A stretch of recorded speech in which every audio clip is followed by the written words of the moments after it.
আল্লাহর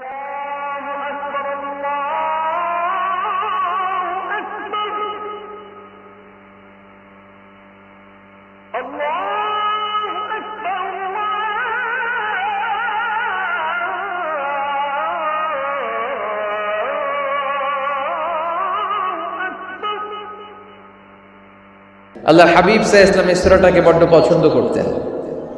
সাহাবাদেরকে একবার তিনি এই সূরাটা তেলাওয়াত করে শোনালেন। সাহাবারা চুপচাপ, ঠিক যেমন এখন আপনারা চুপচাপ। আল্লাহর হাবিব বললেন, ও সাহাবারা, তোমরা তো এই সূরা শুনে চুপ করে বসে আছো, কিন্তু তায়েফের ময়দানে জিনদের কাছে এই সূরাটা আমি তেলাওয়াত করেছিলাম, তারা কিন্তু চুপচাপ বসে থাকে নাই। যতবার আমি ফাবি আইয়ি আলা'i রাব্বিকুমা তুকাযিবান পড়েছি, এই আয়াতের বিপরীতে তারা উত্তর দিয়েছে, কারণ এই আয়াতটা একটা প্রশ্ন। It's a question from your lord to mankind and jinnkind. এটা আল্লাহর পক্ষ থেকে মানব জাতি এবং জিন জাতির কাছে রেখে দেওয়া একটা প্রশ্ন। ফাবি আইয়ি আলা'i রাব্বিকুমা তুকাযিবান, আমার কোন নিয়ামতকে অস্বীকার করবি তুই? আল্লাহর কোন নিয়ামত অস্বীকার করার কোনো ক্ষমতা আমাদের আছে? নাই, অসম্ভব। এজন্য এটা একটা প্রশ্ন।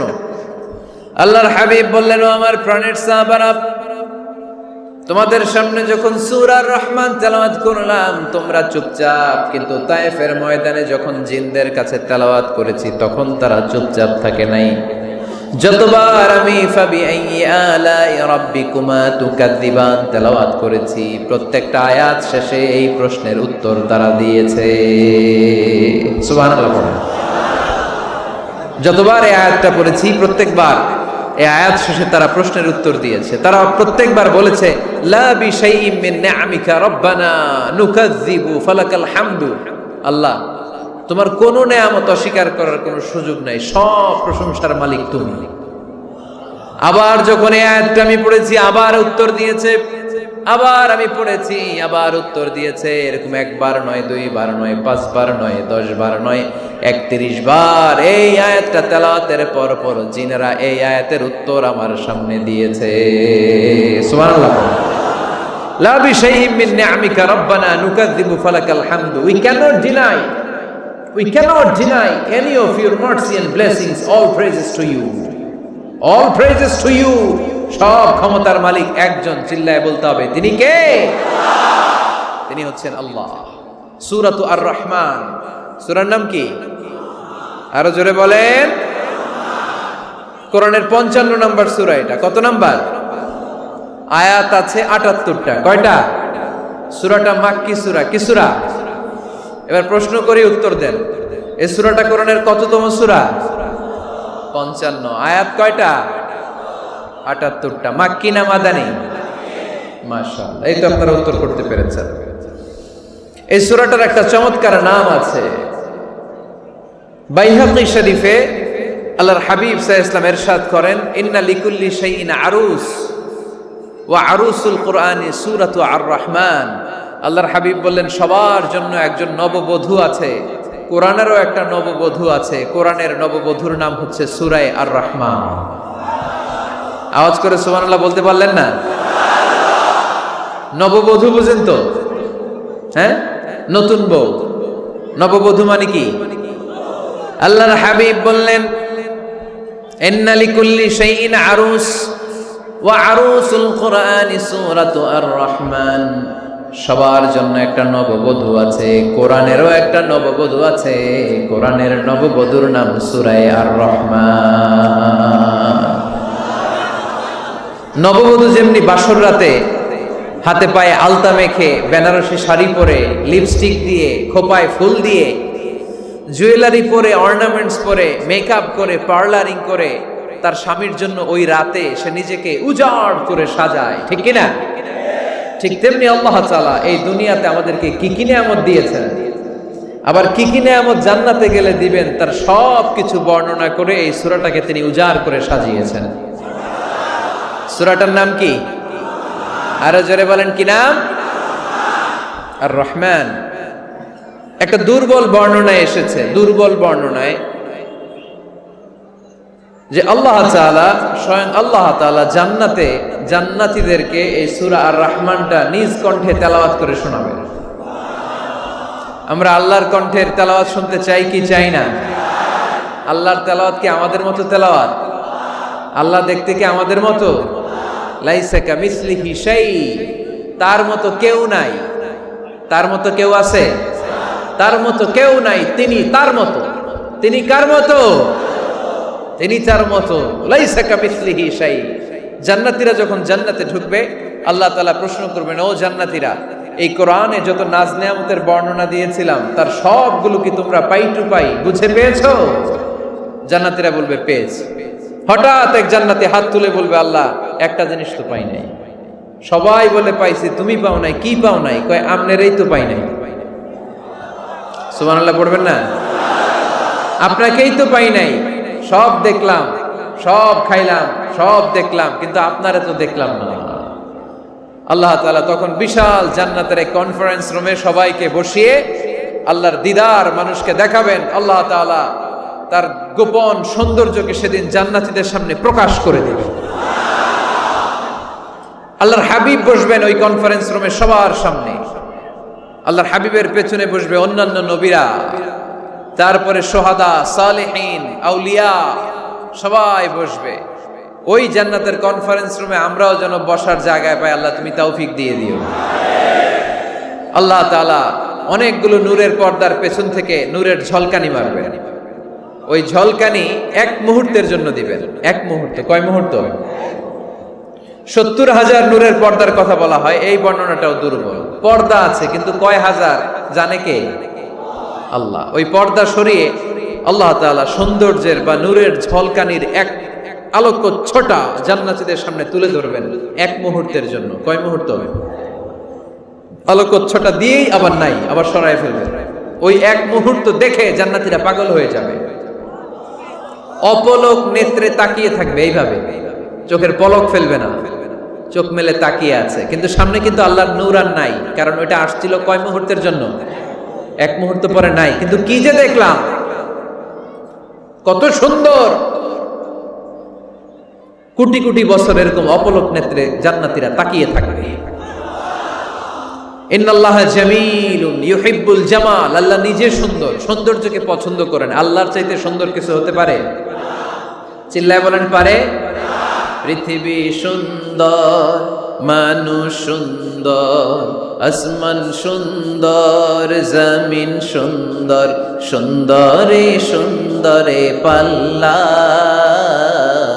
জানি না কত সুন্দর তুমি আল্লাহ, জানি না কত সুন্দর তুমি আল্লাহ। সুবহানাল্লাহ পড়ে। আল্লাহ তাআলা তার সৌন্দর্যকে সেদিন জান্নাতীদের সামনে তুলে ধরবে। এই সূরাটা নাজিলের একটা ব্যাকগ্রাউন্ড আছে। আল্লাহর হাবিব সাল্লাল্লাহু আলাইহি সাল্লাম মক্কার জমিনে কাফিরদেরকে দাওয়াত দিতে লাগলেন, আল্লাহর ইবাদত করো, আল্লাহর জিকির করো, আল্লাহর প্রশংসা করো। এরকম দাওয়াত দিতে দিতে কিছুদিন পরে বিষ্ণু সাল্লাল্লাহু আলাইহি ওয়াসাল্লাম বলতে শুরু করলেন, রহমানের ইবাদত করো, রহমানের জিকির করো, রহমানের পায়ে সেজদায় লুটিয়ে পড়ো। তখন কাফেররা প্রশ্ন শুরু করে দিল, মুহাম্মদ এতদিন বলতা আল্লাহ, এখন কইতেছো রহমানের কথা, আসলে কোনটা? আল্লাহরে তো আমরা চিনি, রহমানরে তো আমরা চিনি না। আল্লাহর দাওয়াত দিচ্ছ, আল্লাহর গুণগান গাইছো, আল্লাহকে আমরা চিনি জানি, কিন্তু রহমানটা আবার কে? সে আবার কবে আসলো, কোত্থেকে আসলো, কবে থেকে আছে, কতদিন থাকবে? রহমানরে তো আমরা চিনি না। ওরা রহমান চিনে না। এজন্য আল্লাহ তাআলা রহমানকে চিনায় দেওয়ার জন্য আর রহমান নামে একটা সূরাই নাজিল করে দিলেন। وَإِذَا قِيلَ لَهُمُ اسْجُدُوا لِلرَّحْمَنِ قَالُوا وَمَا الرَّحْمَنُ। যখন তাদেরকে বিশ্বনবী বললেন রহমানের পায়ে সেজদা দাও, রহমানের জন্য সেজদায় লুটিয়ে পড়ো, ক্বালু আমার রহমান, তারা বলল রহমানটা আবার কে? রহমান কে? আল্লাহ চিনি, রহমানরে তো চিনি না। এখন রহমানকে এটা চিনানোর দরকার আছে না নাই? রহমানকে এটা চিনানোর জন্য আল্লাহ তাআলা আর রহমান নামে কোরআনে একটা সূরা নাজিল করলেন। চিল্লায়ে পড়েন আল্লাহু আকবার। কাফেরদেরকে জানানোর জন্য রব্বুল আলামিন সূরাত আর রহমান নাজিল করলেন আর বললেন, আর রহমান আল্লামাল কুরআন খালাকাল ইনসান আল্লামাহুল বায়ান। দয়াময় রহমান শেখালেন কোরআন, বানালেন ইনসান শেখালেন বায়ান। দয়াময় রহমান শেখালেন কোরআন, বানালেন ইনসান শেখালেন বায়ান। দয়াময় রহমান শেখালেন কোরআন, বানালেন ইনসান শেখালেন বায়ান। দয়াময় রহমান শেখালেন কোরআন, বানালেন ইনসান শেখালেন বায়ান। আল্লাহু আকবার। আল্লাহ বলেন রহমান কে চিনো না? আর রহমান আল্লামাল কোরআন, খলাকাল ইনসান, আল্লামাহুল বায়ান। আমি হলাম রহমান, আমি দয়াময়, আমি মেহেরবান। আমার দয়ার কোনো শেষ নাই, আমার মায়ার কোনো শেষ নাই। আমার দয়া ভালোবাসা ছাড়া এই পৃথিবীতে কোনো কিছু হওয়া সম্ভব। ওয়াসিআত রাহমাতি কুল্লা শাই। সব জায়গায় আমার আল্লাহর রহমত আছে না নাই? আল্লাহর রহমত ছাড়া এক ফোঁটা বৃষ্টি আকাশ থেকে জমিনে ঝরে? আল্লাহর রহমত ছাড়া একটা গাছের পাতা মাটিতে পড়ে? আল্লাহর রহমত ছাড়া একটা শ্বাস আমরা ভেতরে ঢুকাতে পারি? আল্লাহর রহমত ছাড়া পৃথিবীতে কিচ্ছু সম্ভব না। চিল্লায় বলেন ঠিক কিনা? আমার আল্লাহর দয়া ভালোবাসা যে কত বেশি আমরা জানি না, আমরা জানি না। আরশের বুকে আল্লাহ বিশাল সাইনবোর্ডে লিখে রেখেছেন সাবাকাত রাহমাতি গাদাবি, সাবাকাত রাহমাতি গাদাবি। এর মানে হচ্ছে আমার রাগের উপরে আমার দয়া বিজয় লাভ করেছে। সাবাকাত রাহমাতি গাদাবি। আমার রাগও আছে, আল্লাহর রাগ আছে না? আমার দয়াও আছে, আল্লাহর দয়া আছে না? আল্লাহ বললেন আমার রাগও আছে, আবার আমার দয়াও আছে। তবে জেনে রেখো আমার রাগের চেয়ে দয়া বেশি। আল্লাহর কোনটা বেশি? দয়া বেশি। আমাদের পাপ অন্যায় যত বড় হোক, মনে রাখবেন আল্লাহর দয়া তার চাইতেও বড়। নাকি ছোট? আপনি যত বড় পাপ করেন না কেন, আমাদের জন্য আল্লাহর পক্ষ থেকে দয়া আছে না নাই? বনি ইসরাইলের এক লোক সিরিয়াল কিলার ছিল, খালি মার্ডার করতো, সিরিয়াল মার্ডার। একটা, দুইটা, তিনটা, 10টা, 5টা করতে করতে করতে করতে 99টা মার্ডার করেছে। কয়টা? এলাকায় আছে না কিরকম কেউ? 99টা মার্ডার। কল্পনা করা যায়? 99 জন মানুষকে সে নিজ হাতে হত্যা করেছে। 99 মার্ডার করার পরে তার মনে ভয় আসলো, হায় রে, না জানি আল্লাহ আমার সাথে কেমন আচরণ করে আখিরাতে। আমার তওবা আছে কিনা কপালে জানি না, আমার তো ক্ষমা নাই, কি করব আমি? তো সে লোকজনদেরকে জিজ্ঞেস করলো আমার ক্ষমা আছে কিনা, এটা কে বলতে পারবে? আমাকে আল্লাহ মাফ করবে কিনা? তারা সবাই বললো এই এলাকায় এক আল্লাহর ওলি আছে, তার কাছে যাও। সে আল্লাহর ওলির কাছে যেয়ে বলে, ও আল্লাহর ওলি, আমি 99টা হত্যা করেছি, 99টা মার্ডার, আমার কপালে ক্ষমা আছে কিনা তুমি একটু বলো। আল্লাহর ওলি কই, কি বললা? 99টা মার্ডার? হায় হায় সর্বনাশ, তোর কোনো ক্ষমা নাই। এবার যে মার্ডার করছে ও কয়, আমার যেহেতু ক্ষমা নাই, তোরে বাঁচায় রেখে লাভ কি, তোরেও দিলাম শেষ করে। এবার সেঞ্চুরি করে বানাইছে। কথা বুঝতেছেন? আমার যেহেতু ক্ষমা নাই, তো তোরে বাঁচায় রেখে কি লাভ, তোরেও শেষ করে দিলাম। এবার সেঞ্চুরি। সেঞ্চুরি করার পরেও ভয় আসে না নাই অন্তরে? অন্তরে তো আল্লাহর ভয়। কই যাবে? খুঁজতে লাগলো কে সমাধান দিতে পারবে। একজন বললো ওই এলাকায় একজন বড় আলেম আছে, ওই আলেমের কাছে যাও। সে আলেমের কাছে যেয়ে বলে, আলেম, আমি 99টা হত্যা করেছি, এখন আমার বড্ড ভয় হয়, আল্লাহ আমারে মাফ করবে কিনা, তুমি একটু আমারে বলো। আলেম বলে, তোমার গুনাহ যত বড়ই হোক, আমার আল্লাহর দয়া তার চাইতেও বড়। তুমি কি পাপ করেছো, কি অন্যায় করেছো তুমি? তুমি জানো না আমার রব কত মেহেরবান, তিনি কত দয়ালু, তিনি ভালোবাসার আধার, তিনি করুণার আধার। তোমার পাপ অন্যায় যদি হয় খালের পানির সমান, বিলের পানির সমান, আমার আল্লাহর দয়া সাগরের পানির সমান। তোমার পাপ আর অন্যায় যদি হয় পাহাড়ের সমান, আমার আল্লাহর ভালোবাসার দয়া হচ্ছে আকাশের সমান। তুমি যদি তওবার মতো তওবা করতে পারো, ক্ষমার মতো ক্ষমা চাইতে পারো, চোখের পানি ছেড়ে, চোখের পানির বড় দাম, চোখের পানির মধ্যে বিশাল কারিশমা, এটা আল্লাহ খুব পছন্দ করে। 2 ফোঁটা পানি আল্লাহ পছন্দ করে। এক, জেহাদের ময়দানে শহীদের গা বেয়ে ঝরে পড়া রক্তের ফোঁটা, 2 হচ্ছে অনুতপ্ত বান্দার চোখের পানির ফোঁটা। বান্দা যখন অনুতপ্ত হয়ে চোখের পানি ছেড়ে কাঁদে, তার চোখের পানি চোখ বেয়ে নাকের ডগা বেয়ে মাটিতে পড়ার আগেই ওই অনুতপ্ত বান্দার সব গুনাহ আল্লাহ মাফ করে দেয়। সে জিজ্ঞেস করলো আমার ক্ষমা আছে কিনা? আলেম বলে আছে, ক্ষমা আছে। তওবার মতো তওবা করো, তাওবাতান নাসুহা, তওবার মতো তওবা করলে আল্লাহ ঠিকই মাফ করবে। সে এতটাই অনুতপ্ত হলো, এতটাই সে আল্লাহর কাছে ক্ষমা চাইতে শুরু করলো। আলেম পরামর্শ দিল, তুমি যে এলাকায় থাকো এলাকাটা ভালো না, এলাকাটা ছাড়ো, এখানে সব ডাকাতদের এলাকা, তুমি একটা ভালো এলাকায় যাও, ওখানে যে তওবা করে ভালো মানুষ হয়ে যাও। সে নিয়ত করে কাপড় চোপড় গুছিয়ে ভালো এলাকায় যাবে। ঘর থেকে বেরোয়ার সাথে সাথেই মালাকুল মাউত চলে আসছে, তার রুহু কবজ করে ফেলছে।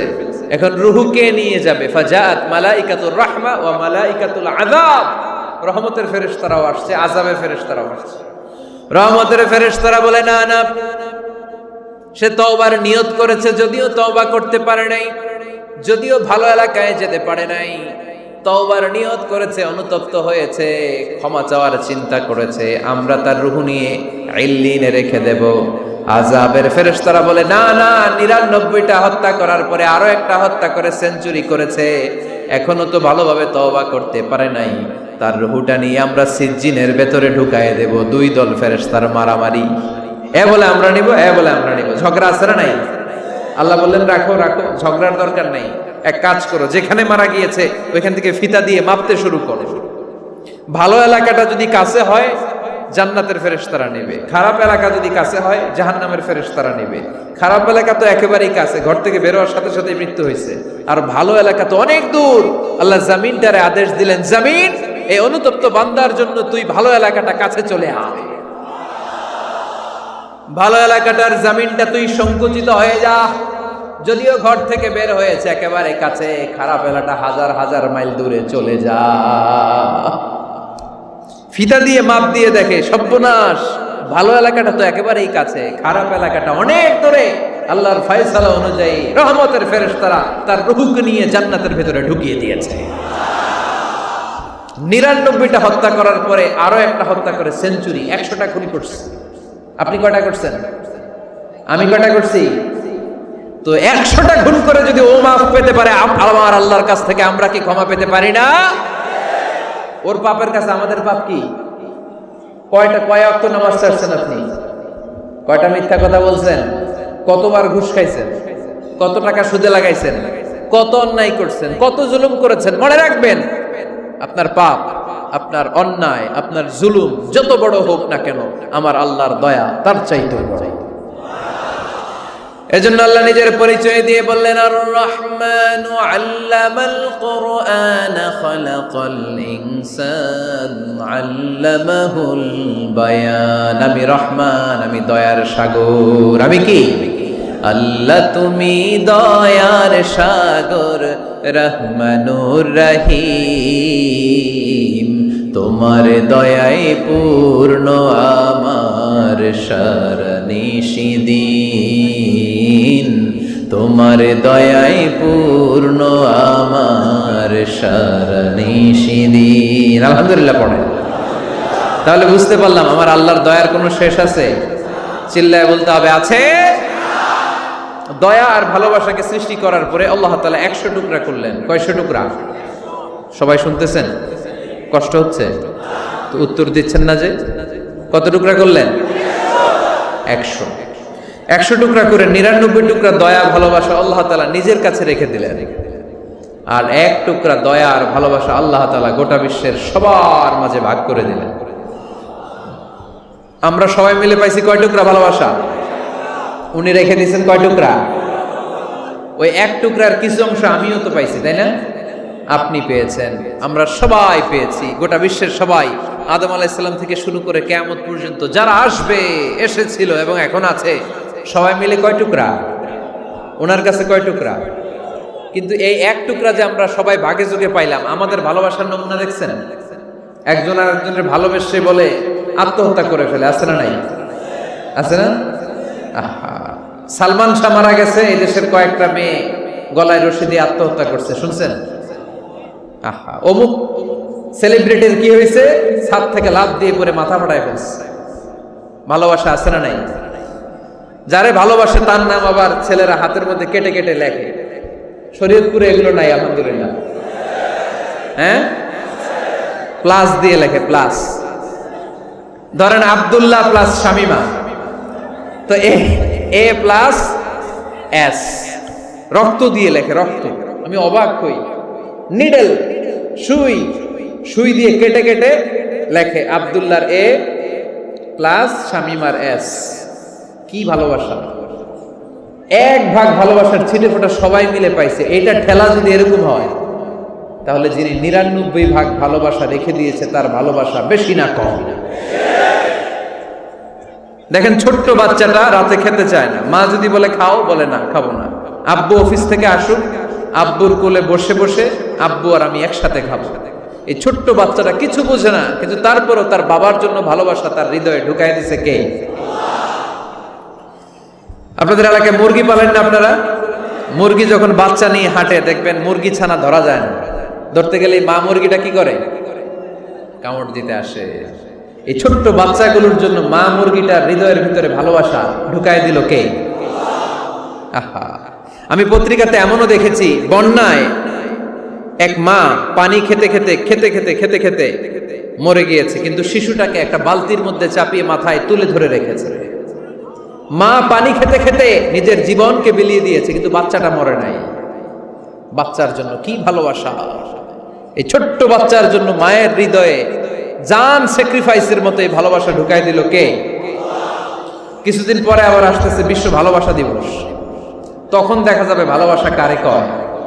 মাদারীপুরের কোনো ফুল বাগান আর খুঁজে পাওয়া যাবে না ফুল, ঠিক কিনা? এই শরীয়তপুর এলাকায় নিশ্চয়ই আপনারা শরীয়ত লঙ্ঘন না করে ইসলামকে প্র্যাকটিস করেন, নাকি এইখানেও বিশ্ব ভালোবাসা আছে? হ্যাঁ, আছে তো। শরীয়তপুর না? হ্যাঁ, ওই দিন 14 ফেব্রুয়ারি শরীয়ত যায় কই? এগুলোর সাথে ইসলামের কোনো সম্পর্ক? আমাদের প্রতিদিনই ভালোবাসা, সকালে ভালোবাসা, বিকালে ভালোবাসা, সন্ধ্যায় ভালোবাসা, শীতকালে ভালোবাসা, গ্রীষ্মকালে ভালোবাসা। আমাদের ইসলামে শুধু ভালোবাসাবাসি, ঠিক কিনা? রাসূল আমার ভালোবাসা, রাসূল আমার আলো আশা, রাসূল আমার প্রেম বিরহের মূল আলোচনা, রাসূল আমার কাজে করবে অনুপ্রেরণা। চিল্লায় পড়েন আল্লাহু আকবার। আমাদের ভালোবাসার কোনো কমতি আছে? 24 ঘন্টা আমাদের ভালোবাসা আছে না নাই? 365 দিন আমাদের ভালোবাসা আছে না নাই? এই জন্য আলাদা করে আমাদের কোনো দিন লাগে না, বিশ্ব ভালোবাসা দিবস দরকার হয় না। যারা মাকে দেখতে পারে না, বাবারে দেখতে পারে না, এরা একদিনের জন্য মা বাবাকে উইশ করতে যায়, আর নাম দিছে বিশ্ব মা দিবস, বিশ্ব বাবা দিবস। কিছুদিন আগে দেখলাম বিশ্ব ডিম দিবস। কি দিবস? আমি কি মিথ্যা বললাম? ছিল একটা বিশ্ব ডিম দিবস। কিছুদিন পরে বানাবে বিশ্ব বাঁশ দিবস, যে যারে বাঁশ দিতে পারে। এরপর একটা বানাইছে শুনলাম বিশ্ব চিন্তা দিবস। তো এটা কি দিবস? এই দিন আমরা সবাই মিলে চিন্তা করি যে আসলে আমাদের কি চিন্তা করা দরকার, আছে না নাই? তো এই যে ওরা বিশ্ব মা দিবস, international mother day, international father day, মা দিবস, বাবা দিবস বছরে একবার ওল্ড হোমে রেখে আসে, বৃদ্ধাশ্রমে। যেহেতু সারা বছর বৃদ্ধাশ্রমে, বছরে একদিনও যদি মারে স্মরণ না করি কেমন হয়? তো একদিন ওই মা দিবসে মারে একটা কার্ড দিয়ে উইশ করে আসে, কিছু টাকা দিয়ে আসে। ওদের তো মা বাবার প্রতি দয়া নাই, শ্রদ্ধা নাই, ভালোবাসা নাই, এজন্য ঘটা করে ওদের দিবস পালন করা লাগে।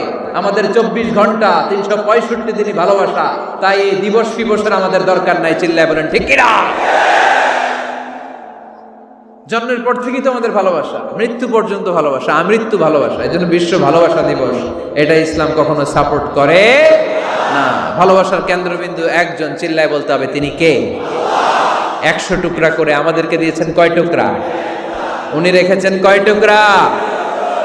দেখেন, এক টুকরা ঠেলায় বিশ্ব ভালোবাসা দিবস আমরা পালন করি।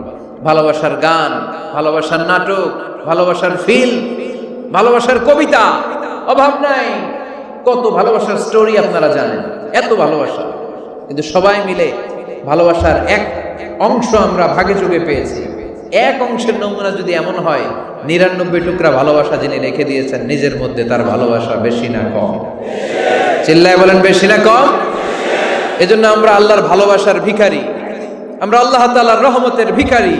আল্লাহর রহমত ছাড়া কেউ কোনোদিন জান্নাতে যেতে পারবে কোনোদিন নিজের আমল নিয়ে বড়াই করবেন না। আপনারা কি ভাবেন যে আপনার আমল দিয়ে আপনি জান্নাতে যাবেন? শরীয়তপুরের আজকের এই প্যান্ডেলে যারা বসে আছেন, কার এরকম ভরসা আছে যে হুজুর আমি এত আমল করেছি, আমার আমলের বদৌলতে আমি জান্নাতে ঢুকব? কে কে আছেন দেখি? আল্লাহর ওলি আছে? এরকম কোন আল্লাহর ওলি? হ্যাঁ, আছে? নাই। আল্লাহর হাবিব বললেন, আল্লাহর রহমত ছাড়া, ভালোবাসা ছাড়া কেউ কোনোদিন জান্নাতে ঢুকতে পারবে? আম্মা জান আয়েশা বললেন, ইয়া রাসূলুল্লাহ আপনিও না? আল্লাহর হাবিব বললেন, না আমিও না, তবে আল্লাহর রহমত তার দয়া সেদিন আমাকে ঘিরে রাখবে। মান নুকিশা উযিবা, যার হিসাব আল্লাহ সেদিন চাইবেন সে ধরা খেয়ে যাবে। সব সময় আল্লাহর কাছে এই দোয়াটা যেন আমরা করি, আল্লাহ কিয়ামতের দিন তুমি আমার হিসাব নিও না, আল্লাহ তুমি আমার বিচার বসিও না, আল্লাহ তুমি দয়া করে আমারে মাফ করে দিও। আল্লাহ যার বিচার করবেন ও জাহান্নামে যাবে, আর যার বিচার করবেন না সে জান্নাতে যাবে। আল্লাহ যদি বিচার করে আর পাই টু পাই হিসাব নেয়, নামাজ পড়লি না কেন, রোজা রাখলি না কেন, মিথ্যা বললি কেন, খাদ্যে ভেজাল দিলি কেন, মাছে ফরমালিন দিলি কেন, যৌতুক খাইলি কেন, ঘুষ খাইলি কেন, উল্টাপাল্টা করলি কেন, জিনা করলি কেন, একটার পর একটা প্রশ্ন বানে যদি সেই ভয়ঙ্কর দিনে আল্লাহ আমাদেরকে জর্জরিত করে, আমাদের কোনো উত্তর আছে? সেদিন আমাদের বাঁচার কোনো উপায় আছে? তাই আমরা সবাই আল্লাহর কাছে দোয়া করবো, আল্লাহ কোনো বিচার টিচার মানি না, কোনো বিচার করতে পারবো না, দয়া করবা। কথা কয় না? কি করবে? এবার আওয়াজ করে বলেন, বিচার চান না দয়া চান? রোজ হাসরে হে আল্লাহ আমার করোনা বিচার, আল্লাহ করোনা বিচার, পড়েন আমিন। রোজ হাসরে হে আল্লাহ আমার করোনা বিচার, আল্লাহ করোনা বিচার। বিচার চাহি না তব দয়া চাহে এ গুনাহগার, আল্লাহ করোনা বিচার, পড়েন আমিন। তিনি যদি দয়া করেন তবেই আমরা জান্নাতে যেতে পারবো, ঠিক কিনা? এজন্য আল্লাহ বললেন, আর রহমানু আল্লামাল কুরআন খালাকাল ইনসান আল্লামাহুল বায়ান। আমি হলাম রহমান। কাফেররা বলে রহমানকে জানি না, রহমানকে চিনি না। আল্লাহ বলে রহমান রে চিনে না, আমার নাম রহমান, আমি দয়ালু, আমি মেহেরবান, ঠিক কিনা? এজন্য প্রতিদিন সূরা ফাতিহায় দ্বিতীয় আয়াতটা আমরা কি পড়ি? আর রহমান আর রহিম, ঠিক কিনা? তিনি দয়ার সাগর, তিনি মায়ার সাগর। আমরা বললাম, আল্লাহ ঠিক আছে আমরা বুঝেছি আপনি দয়ার সাগর, আর আপনি কি করেন? দ্বিতীয় আয়াতে আল্লাহ বললেন, আল্লামাল কোরআন, আমি কোরআন শিক্ষা দেই। শুধু দয়ার সাগর হয়ে আমি আল্লাহ বসে থাকি নাই, তোমাদের হেদায়েতের জন্য আমি কোরআন নাজিল করে দিয়েছি। আল্লামাল কোরআন, আমি কোরআন শিক্ষা দেই। আমাদেরকে কোরআন শিখিয়েছে কে? বিশ্বনবীকে কোরআন শিখিয়েছে কে? আল্লাহ। এজন্য দুনিয়াতেও যারা কোরআন শিখায় তাদের মর্যাদা বাড়ায় দেয় কে? বাংলার জমিনে যারা কোরআন শরীফ শিখায় এদের মর্যাদা সবচেয়ে কম, এদের বেতন সবচেয়ে কম, এরা সমাজে সবচেয়ে বেশি অবহেলিত, ঠিক কিনা? তা আল্লাহর কাছে এরা সবচেয়ে বেশি সম্মানিত। আল্লাহর হাবিব বললেন, খায়রুকুম মান তাআল্লামাল কুরআন ওয়া আল্লামাহু। তোমাদের মধ্যে আল্লাহ তাআলার কাছে সবচাইতে প্রিয় শ্রেষ্ঠ ওই মানুষটা যে নিজে কোরআন পড়ে আবার অন্যরে পড়ায় দেয়। সুবহানাল্লাহ পড়েন। আপনি যদি কাউরে শুধু সূরা ফাতিহাটা শিখান, কোন সূরা? সূরা ফাতিহাটা যদি শিখায় দেন, সে যতদিন সূরা ফাতিহা তেলাওয়াত করবে ওই তার তেলাওয়াতের একটা পার্সেন্টেজ সওয়াব আপনার আমলনামায় আছে না নাই? সে যদি আবার আরেকজনের শিখায়, ওই লোক যদি আবার আরেকজনের শিখায় দেয়, এরকম যতজনকে তারা শিখাবে প্রত্যেকের তেলাওয়াতের একটা পার্সেন্টেজ সওয়াব আপনার আমলনামায় ঢুকায় দিবে কে? এজন্য কোরআন নিজেও শিখবো, অন্যকেও শেখাবো। রাজি আছেন তো? আপনাদের এখানে মসজিদে কোরআন শিক্ষার আসর আছে নাকি? হ্যাঁ, এই যে বাড়ির পাশে যে একটা মসজিদ দেখলাম, কোরআন শিখায়। কিবার শিখায়? প্রতিদিন। কে শিখায়? ইমাম সাহেব। বেতন টেতন দেন তো? কত দেন? 1 লক্ষ মাসে? 5-6,000 বলে কি? এক একটা ইমামের কমসে কম 1 লক্ষ টাকা বেতন হওয়া দরকার, ঠিক কিনা? না খেয়ে না পড়ে অল্পতে তুষ্ট থেকে যারা শুকরিয়া করে, এরা আমাদের আইম্মাতুল মাসাজিদ, মসজিদের ইমামরা, মসজিদের মুয়াজ্জিনরা। এক একটা মসজিদের মুয়াজ্জিনের গলা হবে এরকম বিশাল উঁচু। কিয়ামতের ময়দানে সবাই আমরা এর দিকে তাকায় থাকবো, কিরে ভাই তোর গলা উঁচু কেন? সে বলবে, আমার এই গলা দিয়ে প্রতিদিন 5 বার আমি আজান দিয়েছি। কিয়ামতের ময়দানে ঠিকই সম্মানিত, দুনিয়ায় আমরা চিনলাম না ওনাদেরকে। এজন্য কোরআন শিক্ষার আসর জন্য আমরা গড়ে তুলি। তালিমুল কোরআন প্রজেক্ট লাগবে, শিশুদের কোরআন শিক্ষার আসর, নারীদের কোরআন শিক্ষার আসর, বয়স্কদের কোরআন শিক্ষার আসর। আমরা কোরআন শিখে মরতে চাই, কোরআন জেনে মরতে চাই। No excuse will be granted that day. সেদিন আল্লাহ কোনো এক্সকিউজ গ্রহণ করবে না। সব পারো, হিন্দি তো ঠিকই কইতে পারো, হিন্দিতে কথা কইতে পারে না ছেলেপেলেরা? হিন্দি সিনেমা এমন দেখে হিন্দিতে কথা কইতে পারে।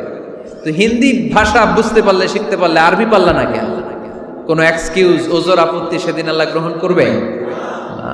শরীয়তপুরের ভাইরা, আসুন আমরা কোরআন শিখি, আসুন আমরা কোরআন পড়ি।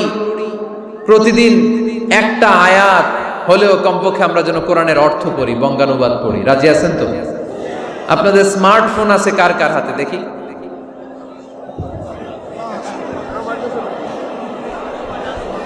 আপনারা কি অ্যানালগ? স্মার্ট আপনি? মাশাআল্লাহ। তোমরাও কি স্মার্ট? হ্যাঁ, ঠিক আছে, হাত নামাও, হাত নামান সবাই। তো এই যে স্মার্টফোন আসছে স্মার্ট বানাইতে, যেই ফোনের মধ্যে কোরআন নাই সে আনস্মার্ট, ঠিক কিনা? যার মোবাইলের ভেতরে কোরআনের অ্যাপস আছে, ডাউনলোড করে অ্যাপস রেখেছে, সেই হচ্ছে আসল স্মার্ট।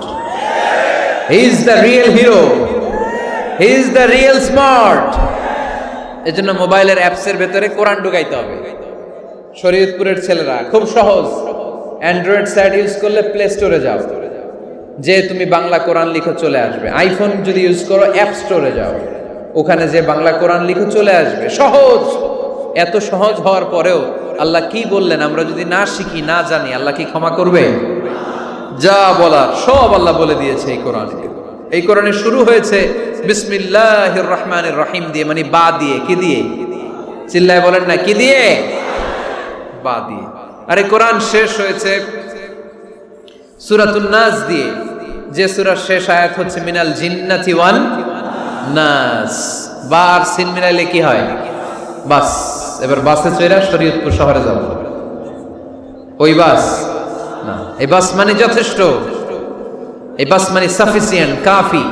আল্লাহ বুঝালেন এই 30 পারায় 114টা সূরায় আমি যা দিয়েছি এটাই বাস, যথেষ্ট, নতুন করে আর কিচ্ছু লাগবে না। চিল্লায় বলেন ঠিক কিনা? এজন্য মোবাইলে কোরআনের অ্যাপস ঢুকাইবেন। কে কে ঢুকাইবেন আজকে থেকে দেখি? আমারে দেখানোর জন্য হাত তুলছেন? দেখাতে হবে একজন রে, তিনি কে? আল্লাহরে দেখান, আল্লাহর ফেরেশতারে দেখান। এখন কই মারছে হাত? আল্লাহর ফেরেশতার কথা কইছি, আর ভয় ঢুকছে। ঢুকাবেন। এদিকে হাত তোলো না কেন? আছে? মাশাআল্লাহ, হাত নামান। আল্লাহ তুমি সব ভাইদেরকে কবুল করো। আমরা যেন মোবাইলে হিন্দি সিরিয়াল না দেখি, আমরা যেন ড্যান্স না দেখি, উলঙ্গ নৃত্য যেন না দেখি। আমরা যেন এই মোবাইলে কোরআন পড়ি। আমরা কান দিয়ে যা শুনবো তাতে যেন সওয়াব হয়। আমরা চোখ দিয়ে যা দেখবো তাতে যেন সওয়াব হয়, ঠিক কিনা? যেন কানে শুনি সদা তোমার কালাম, হে খোদা চোখে যেন দেখি শুধু কোরআনের আয়াত। শোনো আমার মুনাজাত, শোনো শোনো ইয়া ইলাহি আমারে মুনাজাত শোনো, আমারে মুনাজাত। পড়েন আমিন। তাহলে আমরা যে কিতাবটার সঙ্গী বানাবো, কিতাবটার নাম সবাই বলেন। আমরা যে কিতাবটারে বন্ধু বানাবো, এই কিতাবটার নাম, এটা আল্লাহর কিতাব। এই কিতাব সংরক্ষণের দায়িত্ব নিয়েছে কে? এই কিতাবকে কেউ ধ্বংস করতে পারবে? এই কিতাবের পিছু লেগে কেউ সুবিধা করতে পারবে? এই কিতাবের তাফসির কেউ বন্ধ করতে পারবে? অসম্ভব। করণের কথা ছড়িয়ে পড়বে যুগ থেকে যুগ, যুগান্তরে, দেশ থেকে দেশ, দেশান্তরে, ঠিক কি না? এটা এমন কিতাব, এই কিতাবের পিছু লেগে লাভ নাই। এই কিতাবের বাণী ছড়িয়ে পড়বে গোটা বিশ্বময়। অনেকে অনেক ষড়যন্ত্র করেছে এই কিতাবকে ধ্বংস করে দেওয়ার জন্য। আমাদের এই খোদ ভারতবর্ষে ষড়যন্ত্র হয়েছিল। ব্রিটিশরা যখন চলে গিয়েছিল, ওরা প্ল্যান করেছিল এই কিতাবকে কি করে আমাদের থেকে ডিটাচ করা যায়, কেমন করে আলাদা করা যায়। এর একটা কমিটি করে দিয়েছে, আপনারা গবেষণা করে দেখেন এই ভারতবর্ষ থেকে কেমন করে কোরআন দূর করা যায়। তারা বুদ্ধি করে বলল, এক কাজ করি, কারণ তাদের কোরআনের কপিগুলো মসজিদ থেকে বের করে আমরা আগুন দিয়ে জ্বালাই দিব, তাইলেই কোরআন শেষ। কোরআনের কপি যদি আগুন দিয়ে জ্বালায় দেওয়া হয়, তাহলে তার পৃথিবীতে কোরআন থাকবে না? না থাকবে? যদি আগুন লেগে ধ্বংস হয়ে যায়, ধ্বংস হয়ে যায়, যদি আগুন লেগে যায়, পুড়ে যায় পৃথিবীর সব বইয়ের দোকান, বিশ্ব থেকে হারাবে না পবিত্র কোরআন, বিশ্ব থেকে হারাবে না পবিত্র কোরআন, ঠিক কি না? পরে দেখলো না রিসার্চে গন্ডগোল আছে, অ্যানালাইসিস ভুল। আবার নতুন কমিটি পাঠালো তারা ইংল্যান্ড থেকে, 33 সদস্য বিশিষ্ট কমিটি। তারা এসে গবেষণা করে দেখলো না, এই কোরআন আগুনে জ্বালাই দিলে কোরআন দূর হবে না। কারণ আমরা ভারতবর্ষের হেফজখানাগুলোতে যে দেখেছি, ছোট্ট বাচ্চারা মাথা দুলিয়ে দুলিয়ে কোরআন পড়ে। কোরআন তারা শুধু কাগজেই লিখে রাখে না, সিনার ভিতরে গেঁথে রাখে। ওই কোরআন মুসলমানদেরকে শিখিয়েছে কে? সে আল্লাহ বললেন, আর রহমান আল্লামাল কুরআন খালাকাল ইনসান আল্লামাহুল বায়ান। আল্লাহ বললেন, আমি মেহেরবান, আমি কোরআন শিখিয়েছি। আমরা বললাম, আল্লাহ আর আপনি কি করেন? আল্লাহ বলেন, খালাকাল ইনসান, আমি মানুষ বানিয়েছি। সুবহানাল্লাহ পড়েন। আমাদেরকে তৈরি করেছে কে? জোরে বলতে হবে, কে? মানব সৃষ্টির 3টা পদ্ধতি কোরআনে পাওয়া যায়। পদ্ধতি নাম্বার 1, বাবাও নাই, মাও নাই। এই পদ্ধতিতে আল্লাহ কাকে বানাইছে বলেন? আদম আর হাওয়া আলাইহিস সালাম। এদের বাবা মা ছিল? 2 নম্বর পদ্ধতি হচ্ছে মা আছে কিন্তু বাবা নাই। এই পদ্ধতিতে আল্লাহ কাকে বানালেন? কি নাম? ঈসা আলাইহিস সালাম। 3 নম্বর পদ্ধতি হচ্ছে মাও আছে বাবাও আছে। এই পদ্ধতিতে আল্লাহ কাদেরকে বানিয়েছেন? আমাদেরকে বানিয়েছেন। তাহলে পদ্ধতি কয়টা? 3টা। আদম আলাইহিস সালামকে বানানোর পদ্ধতিও 3টা। প্রথমে আল্লাহ 3 লাজিব এঁটেল মাটি নিলেন, তারপর নিলেন হামাইম মাসনুন কাদামাটি, তারপরে এটারে বানালেন ঠনঠনে শুকনো মাটি। সাইয়েদনা আদম আলাইহিস সালামের অবয়ব তৈরি করলেন 60 হাত লম্বা করে। সাইয়েদনা আদম আলাইহিস সালামকে যখন আল্লাহ বানিয়েছেন, কয় হাত লম্বা? সহিহ বুখারীর বর্ণনা, লাম্মা খালাকাল্লাহু আদামা ওয়া কানা তুলুহু 60 যিরাআন। আল্লাহ তাআলা যখন আদম আলাইহিস সালামকে বানালেন, 60 হাত বা 60 গজ লম্বা করে বানালেন। আপনারাও যারা জান্নাতে যাবেন, 60 হাত লম্বা হয়ে জান্নাতে ঢুকবেন। কয় হাত লম্বা? সুবহানাল্লাহ পড়বেন না? আদম আলাইহিস সালামকে বানালেন। আবার মায়ের পেটে যে আমরা বড় হলাম, এখানেও আমাদের 3টা ক্যাটাগরি, 3টা ধাপে তিনি আমাদেরকে বানালেন। মায়ের পেটে 9 মাস কি করছিলেন মনে আছে আপনাদের? শরীয়তপুরের ভাইরা মনে নেই? কেন? হ্যাঁ, আমাদের কারোরই মনে নাই, ঠিক কিনা? এই 6 মাস 8 মাস কই যে ছিলাম, কোথায় ছিলাম আমরা মনে করতে পারি না। স্মৃতির পাতা হাতড়িয়ে যত পিছনে যাই আর বলতে থাকি। মনে আছে ছোটবেলার কথা? মনে নাই। আমরা সবাই কিন্তু এত বড় ছিলাম না ভাই, ছোট্ট ছিলাম, ছোট্ট। মায়ের জরায়ুর দেয়ালের মধ্যে লেপ্টে ছিলাম। নুতফা, আলাকা, মুদগা, sperm drop, blood clot and the little flesh, ছোট্ট নাপাক পানি ছিলাম, ওইটারে আল্লাহ বড় করতে আরম্ভ করলেন। বড় করতে করতে রক্তপিণ্ড বানালেন, রক্তপিণ্ড থেকে আল্লাহ গোশতপিণ্ড বানালেন। আমরা প্রত্যেকে এরকম একটা গোশতের টুকরা ছিলাম, এটার ভেতরে আল্লাহ কঙ্কাল ঢুকালেন, আমার স্কেলিটন, আমার কঙ্কালটা, আমার অবয়বটা ঢুকালেন। তারপরে আবার গোশত দিয়ে প্যাকেট করলেন, তার উপরে আবার চামড়ার প্যাকেট পড়ায় দিলেন। পড়েন সুবহানাল্লাহ। এরপরে 9 মাস পরে এই পৃথিবীর বুকে স্মুথলি আমাকে আসার সুযোগ দিলেন কে? একথাই আল্লাহ সূরা আল মুমিনুনে বললেন, ওয়ালাকাদ খালাকনাল ইনসানা মিন সুলালাতিন মিন তিন সুম্মা জাআলনাহু নুতফাতান ফি ক্বারারিন মাকিন ثم خلقنا النطفة علقة فخلقنا العلقة مضغة فخلقنا المضغة عظاما فكسونا العظام لحما ثم أنشأناه خلقا آخر فتبارك الله أحسن الخالقين. পড়েন আল্লাহু আকবার। আপনারা উঠতেছেন কেন? উঠছেন কে কে দেখি? আপনার চেহারাটা দেখেন আমাকে। ওয়াশরুমে যাওয়ার জন্য অনেক আগ থেকে বসে আছেন বোধহয়, না? আসর থেকে, দুপুর 3টা থেকে। আল্লাহু আকবার, আল্লাহ। তাহলে দোয়া করে দেই, আর না না না না, ঠিক হবে না, কষ্ট হচ্ছে, আমি বুঝতে পারতেছি। আরো কয়েক মিনিট শুনবেন? পড়েন পড়েন, লিল্লাহে তাকবীর, লিল্লাহে তাকবীর, লিল্লাহে তাকবীর। মায়ের পেটে আমাদেরকে তৈরি করলো কে? আল্লাহ। 10 মাস আমাদেরকে খাবার দিল কে? অক্সিজেন দিল কে? দেখেন, দুনিয়ার কেউ কিন্তু আমার খোঁজ নিতে পারে নাই, ভিতরে যে পারছে, ওই গোপন জায়গায় একজন আমার রিজিক দিত। তিনি কে? আমার নাভির সাথে আমার মায়ের জরায়ুর একটা কানেকশন ছিল।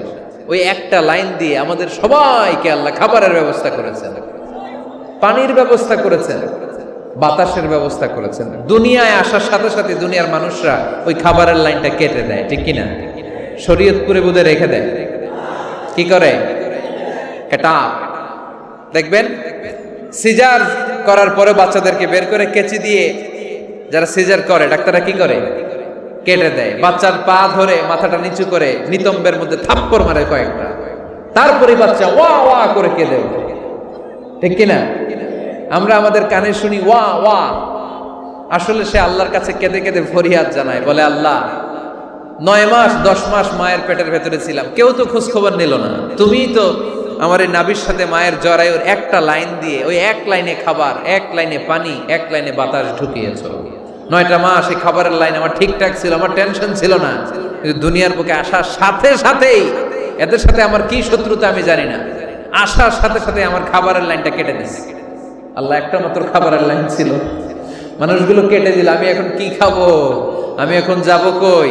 আল্লাহ বলে কাঁদিস না, 8 মাস যেমনি খাওয়াইছি এখনো খাওয়াবো। সুবহানাল্লাহ পড়েন। খাবারের একটা লাইন ছিল, কেটে দিয়েছে। ওই একটার বিপরীতে তোর মায়ের বুকের ভেতরে এখন খাবারের 2টা লাইনের ব্যবস্থা করে দিলাম। খালাকাল ইনসান, তিনি মানুষ বানিয়েছেন, মানুষের যা দরকার তার ব্যবস্থাও করে দিয়েছেন। চিল্লায় বলেন ঠিক কিনা? এজন্য আল্লাহ বললেন, আর রহমানু আল্লামাল কুরআন খালাকাল ইনসানা আল্লামাহুল বায়ান। আমি মেহেরবান, আমি তোমাদের কোরআন শিখিয়েছি, আমি মানুষ তৈরি করেছি, আমি তোমাদেরকে ভাষা শিক্ষা দিয়েছি। সুবহানাল্লাহ পড়েন। আল্লামাহুল বায়ান, আমি তোমাদেরকে বয়ান শিখিয়েছি। এই যে আমরা বয়ান করি, আমাদের যে ভাষা, এই ভাষা কার দান? আমাদের বাংলা ভাষা কার দান? পৃথিবীতে অনেক ভাষা আছে, একটা ভাষার প্রকাশভঙ্গির সাথে আরেকটার মিল নাই, একটার প্রকাশভঙ্গির সাথে আরেকটার মিল নাই। চাইনিজরা চাইনিজ ভাষায় কথা বললে ইংরেজরা কিচ্ছু বুঝে না, ইংরেজরা বললে আরবরা বুঝে না, আরবরা বললে মালায়রা বুঝে না, মারায়রা বললে আফ্রিকানরা বুঝে না। সুবহানাল্লাহ পড়েন। আমি অনেক দিন দেশের বাইরে থাকি, 10 বছরেরও বেশি আমি পড়াশোনা করি, এখনো পিএইচডি করি। তো মিশরে যখন আমি পড়াশোনা করতাম তখন দেখতাম এক এক ভাষায় এক একজন কথা বলে। আমরা বাঙালিরা যদি কোনো কথা বলে হাসাহাসি করি, হেসে হেসে আমরা কুটি কুটি হয়ে যাচ্ছি, মরে যাচ্ছি, কিন্তু ওরা হাসে না, বিদেশিরা, ওরা বোঝে নাই তো। আবার ওরা যখন কথা বলে হাসে, আমরা কিছুই বুঝি না। সুবহানাল্লাহ পড়বেন না? ওইটা বাদ দেন, আমাদের বাংলাদেশে আসেন। আমাদের বাংলাদেশে এক এক জেলার সাথে আরেক জেলার ভাষার ভিন্নতা আছে না নাই? সুবহানাল্লাহ পড়বেন না? ঢাকার ভাষার সাথে ফরিদপুরের ভাষার অমিল, সিলেটের অনেক অমিল, চট্টগ্রামের অমিল আছে না নাই? সবচেয়ে বেশি অমিল সিলেটে আর চট্টগ্রামে, ঠিক কিনা? ওনাদের ভাষাগুলো এমন, শুনলে বোঝার উপায় নেই যেটা বাংলা ভাষা না অন্য ভাষা, কিন্তু প্রত্যেক আঞ্চলিকতায় একটা মাধুর্যতা আছে না নাই? আল্লাহ পাক এই কোরআনের মধ্যে আঞ্চলিকতার দাম দিলেন। হিশাম বিন হাকিম বিন হিজাম কোরআন থেকে তেলাওয়াত করতে শুরু করলেন। এই তেলাওয়াত শুনে সাইয়েদনা ওমরে ফারুক ওনার ঘাট ধরে টেনে বিশ্বনবীর কাছে নিয়ে আসলেন। ওমরে ফারুক বললেন, ইয়া রাসূলুল্লাহ, দেখেন হিশাম বিন হাজিম কেমন করে কোরআন পড়ে, দেখেন ভিন্নভাবে কোরআন পড়ে। আপনি শিখাইছেন একভাবে, ও পড়ে আরেকভাবে, ওর বিচার করেন। আসলে আরেকভাবে পড়ে নাই, অন্য আঞ্চলিকতায় পড়েছে। যেমন আমরা পড়ি ওয়াদ-দুহা ওয়াল লাইলি ইযা মা ওয়াদ্দাআকা রাব্বুকা ওয়া মা ক্বালা ওয়ালাল আখিরাতু খায়রুল লাকা মিনাল উলা। কিন্তু কোরআনের আরেকটা লাহজা বা আরেকটা পড়ার পদ্ধতি আছে, যেখানে ওনারা পড়ে ওয়াদ-দুহা ওয়াল লাইলি ইযা সাজা মা ওয়াদ্দাআকা রাব্বুকা ওয়া মা ক্বালা। সুবহানাল্লাহ পড়বেন না? হাশিম বিন হিকাম এরকম বাঁকা করে পড়ছিলেন। ওমরে ফারুকে বাঁকাটা শিখেন না, উনি শিখছিলেন সোজা। ওমরে ফারুক আবার সোজা সাপটা পছন্দ করতেন। সুবহানাল্লাহ পড়েন। বিশ্বনবী বললেন, হিশাম বিন হিজামকে তুমি ছাড়ো। বললেন, হিশাম তুমি কিভাবে পড়েছো? হিশাম বলে, আমি এইভাবে পড়েছি। বিশ্বনবী বললেন, হাকাদা উনজিলাত, এভাবেও নাজিল হয়েছে, সমস্যা না। ওমর তুমি কিভাবে পড়েছো? ওমর বললেন, আমি তো এইভাবে শিখেছি। বিশ্বনবী বললেন, এভাবেও নাজিল হয়েছে, সমস্যা নাই। উনজিলাল কোরআনু আলা সাবআতি আহরুফ ফাকরাউ মা তায়াসসারা মিনহু। আরবি ভাষা একটা, কিন্তু এর মধ্যে আঞ্চলিকতা আছে 7টা। এই 7টা আঞ্চলিকতা দিয়ে কোরআন নাজিল করেছে কে? এজন্য আঞ্চলিকতার মর্যাদা আল্লাহ কোরআনেও দিলেন। এজন্য বললেন, আর রহমানু আল্লামাল কোরআন খালাকাল ইনসান আল্লামাহুল বায়ান।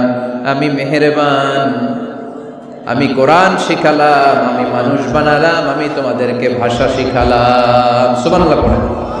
এরপর আল্লাহ বললেন, আশ-শামসু ওয়াল কামারু বিহুসবান ওয়ান নাজমু ওয়াশ-শাজারু ইয়াসজুদান। সুবহানাল্লাহ। আশ-শামসু ওয়াল কামারু বিহুসবান, চাঁদ আর সূর্য আমি তৈরি করেছি তোমাদের হিসাবের জন্য। হিসাব আছে না নাই? কতদিন এক বছর আপনাদের শরীয়তপুরে? হ্যাঁ, 365 দিন। এটা তো সোলার ইয়ারের হিসাব বললেন, মানে সৌর বৎসর। আর চান্দ্র বৎসরে 354 বা 55 দিন। তাহলে এই সূর্য আর চাঁদ, চাঁদ আর সূর্যকে আল্লাহ এই মহাবিশ্বে দিয়েছেন হিসাবের জন্য, ঠিক কিনা? আল্লাহর হাবিব বললেন, সুমু লিরুইয়াতিহি ওয়া আফতিরু লিরুইয়াতিহি। চাঁদ দেখে রোজা রাখো, আবার চাঁদ দেখে রোজা ভাঙো। আমরা রমজান শুরু করি কি দেখে? জোরে বলেন।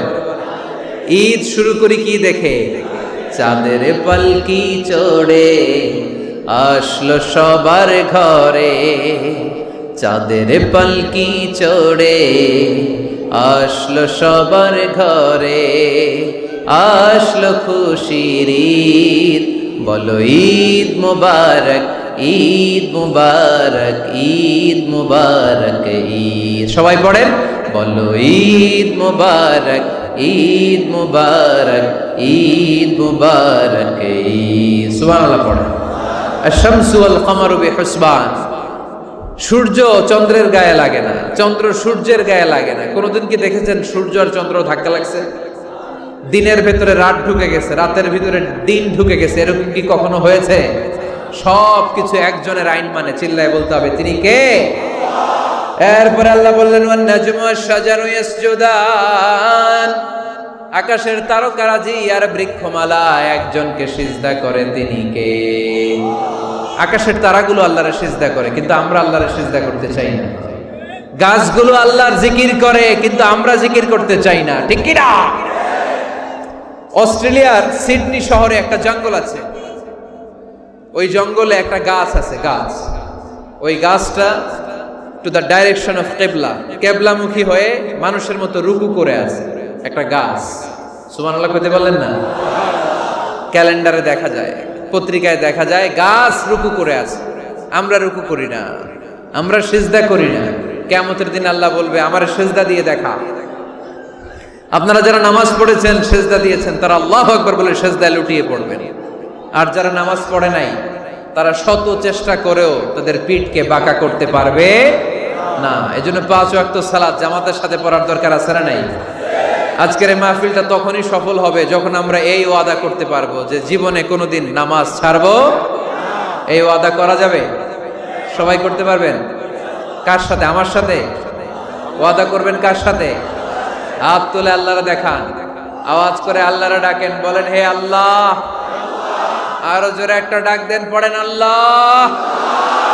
হাত তুলে ওয়াদা করলাম 5 ওয়াক্ত সালাত জামাতের সাথে আদায় করার চেষ্টা করব, তুমি তৌফিক দাও। আমিন। আর জোরে আমিন। সূরা আর রহমানের শিক্ষা হচ্ছে যে সব সময় আমরা ভরসা রাখবো একজনের উপর, তিনি কে? আমাদের গুনাহ যত বড়ই হোক, আল্লাহর দয়া তার চাইতে বড়। আপনারা কি বিশৃঙ্খলা করবেন না? শরীয়তপুরের মানুষ অনেক শরীয়ত লঙ্ঘন করতে জানে, দেখা যাচ্ছে। বসেন, আমি আপনাদের মেহমান, আমি ওঠার পরে তারপরে উঠেন, এর আগে উঠবেন না, বসেন। সূরা আর রহমানের শিক্ষা হচ্ছে আমাদের পাপ, অন্যায়, গুনাহ যত বড় হোক না কেন, আল্লাহর দয়া তার চাইতেও বড়। ঠিক কিনা? এজন্য নিরাশ হবেন না, হতাশ হবেন না। আপনি যত পাপ করেন না কেন, অনুতপ্ত হলে ওযু করে এসে জায়নামাজটা বিছিয়ে 2 রাকাত নামাজ পড়েন। পাপের কথাগুলো স্মরণ করেন, ক্ষমা চান, চাওয়ার মতো চাইলে সব গুনাহ মাফ করে দিবে কে? আল্লাহ আমাদের সবাইকে কথাগুলো বুঝার ও আমল করার তৌফিক দান করুক। আমরা পড়ি আমিন। আমরা সংক্ষিপ্ত একটা দোয়া করার মধ্য দিয়ে আজকের এই প্রোগ্রামকে শেষ করব ইনশাআল্লাহ।